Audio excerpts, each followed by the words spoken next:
qui va être intéressant, c'est le tour où on a 4 ressources, et précisément 4 ressources. Pourquoi? Parce qu'on va jouer attaque furtive. Jouer une unité de votre main, elle coûte 3 ressources de moins. On va jouer quoi? On va jouer la 7ème sœur. Donc on paye 2 pour attaque furtive, la 7ème sœur coûte 5 ressources, on paye pour 3 ressources de moins, ça fait pile 4 ressources.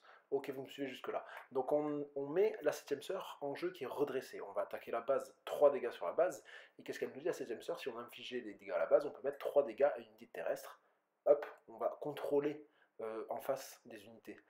On va utiliser le pouvoir du Grand Inquisiteur, on s'en fiche parce qu'avec attaque furtive, la 7ème sœur elle va dégager à la fin de cette phase. Donc on redresse la 7ème sœur, on lui met 2 dégâts, et on va attaquer de nouveau la base pour infliger 6 dégâts au total sur une seule phase et gérer 2 unités qui ont 3 points de vie ou moins.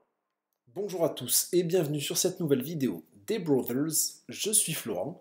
Aujourd'hui, vidéo autour du Grand Inquisiteur et surtout une vidéo assez rapide étant donné que je vais présenter une mécanique assez particulière autour de ce Grand Inquisiteur jaune et ensuite le reste je vais présenter assez succinctement étant donné que bon, je ne vais pas présenter des choses très nouvelles en termes de gameplay et donc je vous propose de passer directement à la présentation du leader et de la base. Donc le Grand Inquisiteur. Grand Inquisiteur qui est une unité qui sort à 6 ressources, qui a des stats de 3-6, donc c'est pas une unité qui est forte pour ses stats, mais plutôt pour son pouvoir. Et on va expliquer au fur et à mesure tous les combos qu'il y a autour de ce pouvoir. Donc quand il n'est pas déployé, c'est infliger 2 dégâts à une unité amie qui a une puissance de 3 ou moins, et redresser là, et quand il est déployé, c'est le même effet, grosso modo, en attaque, sauf qu'on n'inflige qu'un seul dégât. Ça a une importance. Pourquoi on choisit la base jaune à 25 points de vie? En fait, le Grand Inquisiteur, c'est quand même très fort le tour où il va sortir, et on va essayer de le préserver. Donc s'il y a une unité en face qui peut éliminer, qui peut faire un trade sur le Grand Inquisiteur, on va utiliser le Jeddah City, son action épique, à ce tour-là, au moment où on sort le Grand Inquisiteur, pour éliminer, voilà, gérer réduire au maximum le nombre de menaces qui pourraient éliminer le Grand Inquisiteur.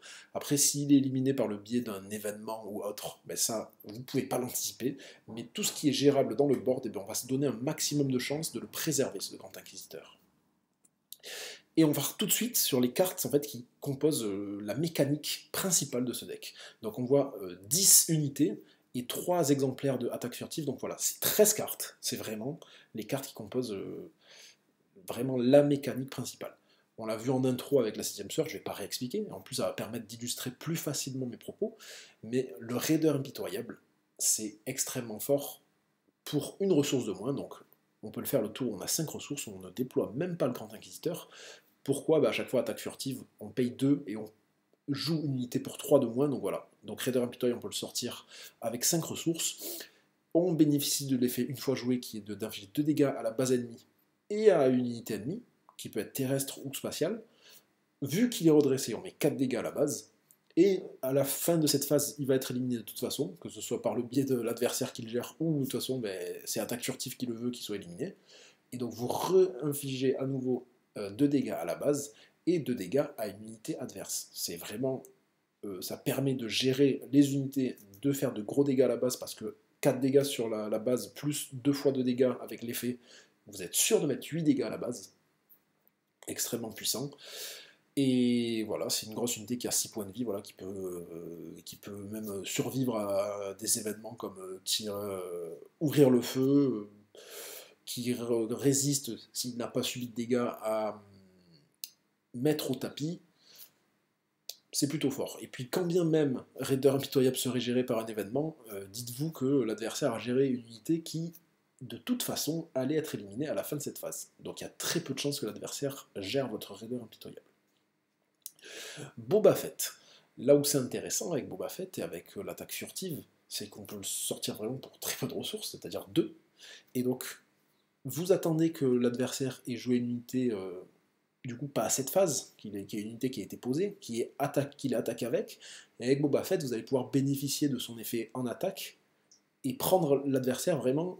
Pour le coup, attaque furtive, ça fonctionne bien parce que c'est vraiment furtif, il s'y attendait pas. C'est vraiment une attaque surprise là pour le coup, ça ressemble à l'autre événement, où on peut infliger 3 dégâts grâce au stade de Boba Fett, plus grâce à son effet, on peut éliminer, là où l'adversaire ne s'y attendait pas du tout, une unité qui a 6 points de vie. Et ensuite, bon, je le mets qu'en un seul exemplaire, mais c'est l'Empereur Palpatine.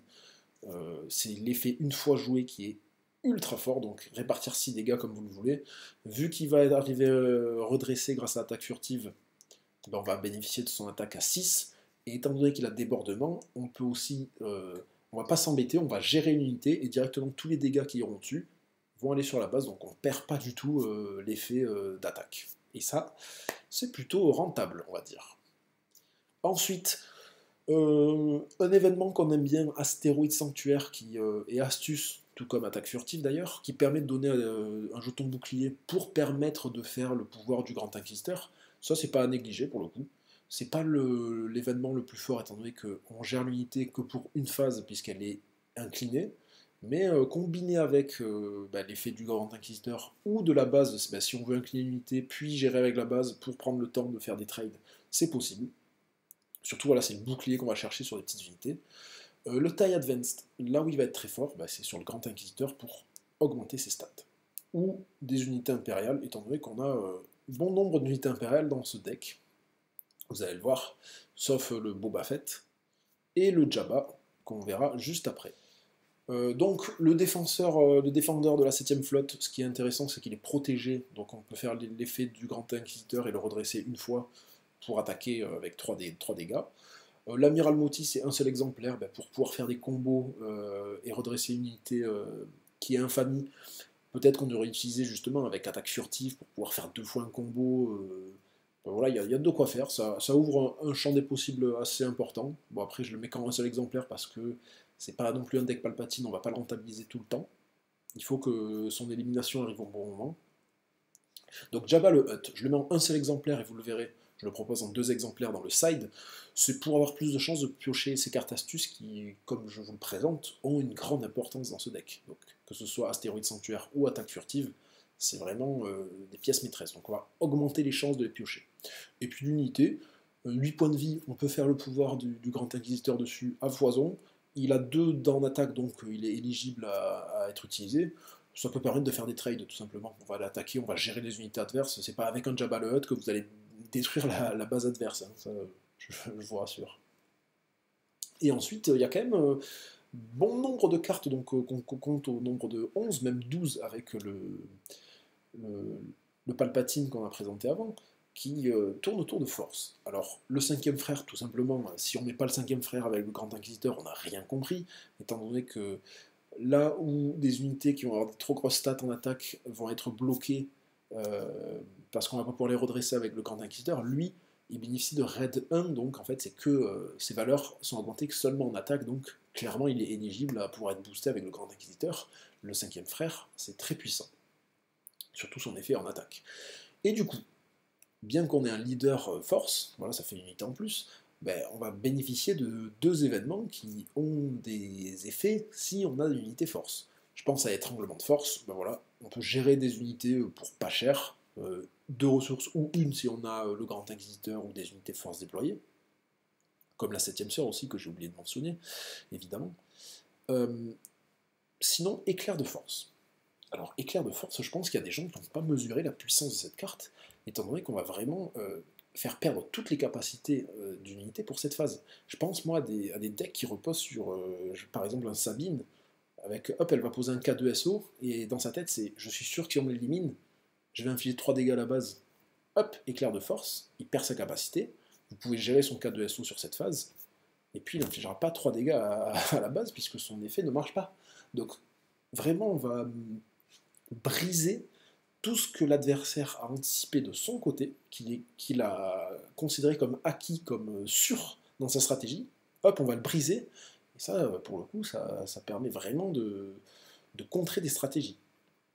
Sabre laser déchu, plutôt destiné à être utilisé sur le Grand Inquisiteur.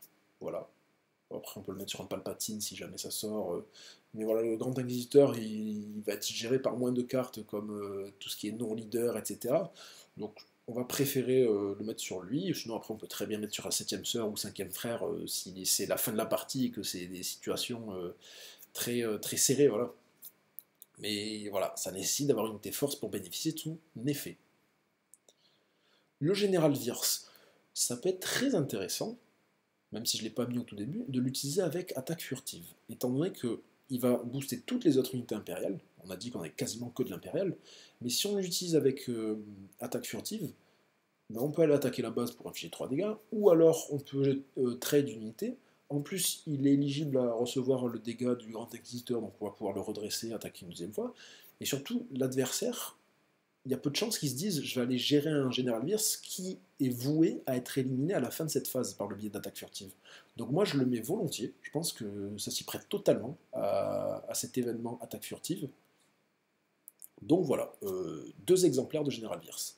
Le TRTT, ben, Impérial véhicule. Vous allez voir pourquoi je mets 2 véhicules terrestres quand même dans ce deck, parce que dans le side, on peut faire un petit quelque chose que je vous présenterai juste après. Donc Impérial, des stats de 6-7, qui ne sont pas à négliger, franchement. 6-7 pour 6 ressources, c'est très bien. Surtout avec le mot-clé impérial, véhicule. Il est infamie, donc il peut être redressé avec Moti. Débordement, bah là pour le coup, bah, c'est la même chose que Palpatine. Hein, on va aller gérer des unités, taper la base. C'est très très très très fort. Et le char de siège occupé, je l'ai très mal prononcé. Il est impérial aussi, donc il va être boosté par tous ses effets, que ce soit un taille advance, de General Wirth, etc. Et surtout, il a aplomb. Donc voilà, si on arrive à le blinder en point de vie, etc., il y a moyen qu'il tape très très fort. Donc je mets quand un seul exemplaire au cas où sur la situation qui s'y prête. On va pas blinder là-dedans dans le deck. Mais là, je me dis que c'est une carte qui est très peu utilisée, mais qui peut avoir sa place selon la situation.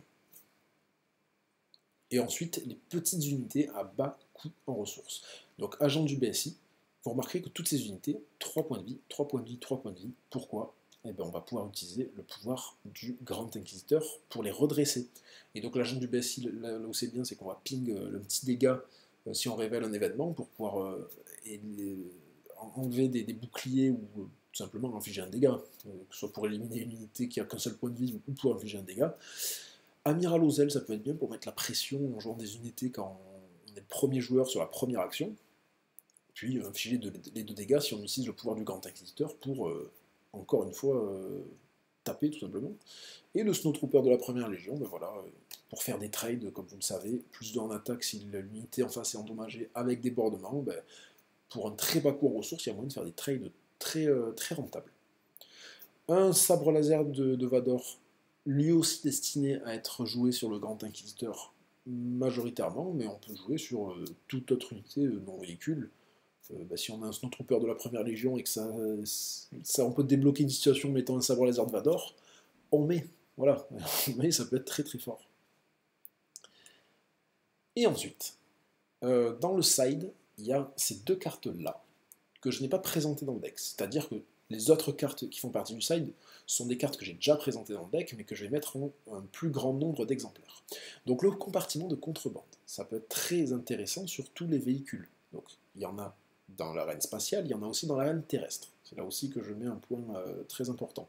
Donc plus 1, c'est des stats pour 1 qui sont ce qu'elles sont, c'est sympa. Mais voilà, c'est vraiment l'effet de gagner encore, redresser une ressource. Et avec un deck Grand Inquisiteur, je pense qu'on peut vachement surprendre. Parce qu'on va flou d'effets comme ça. Déjà qu'on redresse avec le Grand Inquisiteur, on attaque plusieurs fois. Ben là, on va pouvoir encore optimiser encore plus le deck. Et le chasseur piraté, là où il est intéressant, c'est que on va pouvoir renvoyer dans la main de son propriétaire, c'est-à-dire nous, puisque c'est une unité amie, une unité qu'on aura jouée par le biais d'attaque furtive. Donc imaginons que vous jouez votre raider impitoyable avec attaque furtive, et qu'il vous reste 2 ressources. Peut-être que vous les aurez redressées ces ressources par le biais de compartiments de contrebande. Et là, ça s'y prête totalement. Et bien avec le chasseur piraté, vous le jouez, vous retournez votre carte qui est censée être éliminée à la fin de cette phase, puisqu'elle a été jouée avec attaque furtive, et donc à la prochaine phase, vous rejouerez votre raider impitoyable, et cette fois-ci, il ne sera pas joué avec attaque furtive, et on bénéficiera encore une fois de son effet une fois joué. Et là, c'est très très bien. Voilà pourquoi Chasseur Piraté a sa place dans ce deck. Et donc les cartes que je pense qu'on peut mettre en un exemplaire en plus, il y a Empereur Palpatine. Si on voit qu'il y a un adversaire sur lequel les parties durent longtemps et qu'il y a besoin de grosses unités, très fort. Jabba, si on considère qu'on a besoin de maximiser nos chances de piocher nos astuces, ou parce que on a besoin d'unités qui peuvent faire des petits trades avec 2 dégâts. Sabre laser déchu, si aussi, on pense que notre deck, il est très fort sur l'instant où on déploie le Grand Inquisiteur et qu'on veut maximiser nos chances de le blinder. Sabre laser déchu, très fort. Et le char de siège, si jamais on met aussi dans notre deck des cartes du side telles que compartiment de contrebande, etc. Puisque je pense qu'un char de siège, ou quand on attaque avec un plomb, on redresse en plus une ressource, l'adversaire il commence à suer un petit peu. C'en est fini de cette courte présentation, et sur ce, je vous souhaite bon jeu.